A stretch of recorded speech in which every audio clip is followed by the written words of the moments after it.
Good evening students. Today's Ayurveda के platform में आप सभी का स्वागत है। एनटीईटी का जो एग्जाम है उस रिगार्डिंग ये लेक्चर हम लोग आज कंटिन्यू करने वाले हैं। ठीक है। So going to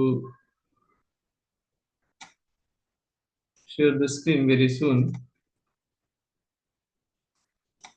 okay. So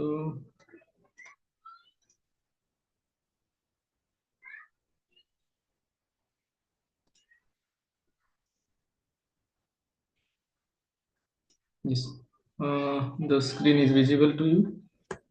Make it larger and start the topic. This is a pre-recorded session. Okay.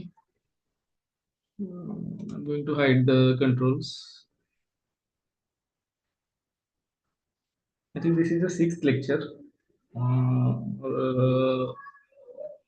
Maybe sixth lectures.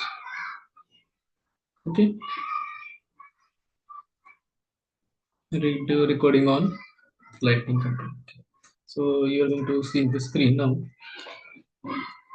ये हमारा बैनर है। अभी इसके बारे में मैं ज़्यादा बताना नहीं चाहता। ये आपका टुडेज आयुर्वेदा का एप्लीकेशन है। गूगल प्ले स्टोर पे अवेलेबल है। एंड्रॉयड प्लेटफॉर्म पे।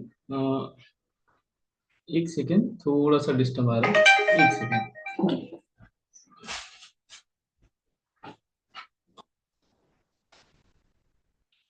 Okay, I am back now. ठीक है। तो ये पीडीएफ भी मैं आपको भेज दूंगा। आज हम लोग टॉपिक वन का थोड़ा सा पार्ट कवर करने वाले हैं। That's understanding learners characteristic. जैसे हमने टीचर के कैरेक्टरिस्टिक देखा था, तो स्टूडेंट्स के कैरेक्टरिस्टिक हम लोग देख रहे हैं अभी। ठीक है।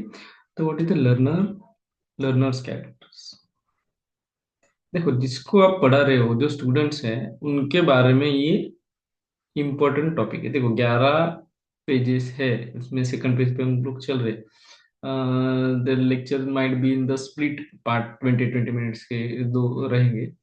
आपको समझना पड़ेगा कि किस तरह के स्टूडेंट्स आपको पढ़ाने हैं, because you are going to be a teacher in future. इसीलिए आप एनटीटी प्रिपेयर कर रहे हो, वो माइंडसेट आपका होना चाहिए।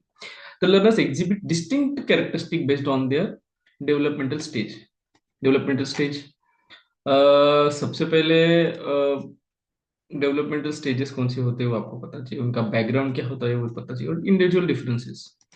कोई प्रतिभावान स्टूडेंट्स भी हो सकता है, जिसको आपने एक बार बताया तो उसके दिमाग में वो चली गई, और आगे वो पढ़ाई करता रहा और उसको नॉलेज मिला। Understanding these triads is essential for educators to create the effective teaching strategies and cater to diverse learning needs. Okay, तो डिफरेंट डिफरेंट स्टूडेंट्स के जो हैबिट्स रहते हैं उसके अकॉर्डिंगली आपको ढालना होता है एंड इन टीचिंग। तो सबसे पहले हम लोग ये अभी देखेंगे कौन से स्टूडेंट्स को क्या क्या, मतलब पेडागोगी क्या होता है, एंड्रोगोगी क्या होता है, एडोलेसेंस को कैसे पढ़ाना होता है। So these are the things we can go through this in this lecture. Okay, the characteristics of the adolescent learners. Adolescents are learners in the transitional stage. Okay, वो ट्रांजिशनल स्टेज में है, ना वो पूरे अडल्ट हुए हैं, ना पूरे वो चाइल्डहुड फेज में हैं। उनमें एक स्वाभिमान की उत्पत्ति होती है। आप सभी वो स्टेज से गए हो, तो एक हार्मोनल चेंजेस भी होते हैं, और उसकी वजह से उनमें थोड़ा सा एग्रेशन भी रहता है। तो ये स्टेज जो होती है वो कहाँ से कहाँ तक होती है वो भी हम लोग देखेंगे। Typically as 10 to 19 years. 18 साल हमारे इंडिया में अडल्ट की डेफिनेशन 18 साल है। ठीक है। This period is marked by significant physical, emotional, cognitive, social changes that influence there learning process. Okay. तो उनमें इमोशनल एक डिस्टर्बेंस आपको पाया जाएगा, फिजिकली उनमें कुछ चेंजेस रहते हैं, सेकेंडरी सेक्सुअल कैरेक्टर्स वगैरह उनमें डेवलप होते रहते हैं। और सोसाइटी के मतलब जैसे जैसे उनको एक्सपीरियंस आते जाते हैं, अनुभव जो जैसे जैसे उनको आते जाते हैं, वैसे वैसे वो खुद को ढालते रहते हैं। तो सोशल एस्पेक्ट भी वहाँ पे इम्पोर्टेंट है। तो सबसे पहला है academic characteristics. transition to abstract thinking transitions to abstract thinking. Adolescents gradually develop the ability to think abstractly and understand complex concepts. अभी देखो, आप खुद पे ही ये चीजें इस्तेमाल कर सकते हो कि जब आप छोटे बच्चे थे तो आपकी सोच कैसी थी, या आप बड़े बड़े सम, मैथमेटिक्स में आप बड़े बड़े सम्स कर सकते थे क्या, नहीं, फॉर्मूलाज, डेरिवेटिव्स या थ्योरम्स का जो सॉल्यूशन रहता था वो कर सकते थे क्या, नहीं, एक्सपेरिमेंट्स कर सकते थे क्या अच्छे, जो केमिस्ट्री में आप कर सकते थे थर्ड फोर्थ फिफ्थ स्टैंडर्ड में, नहीं।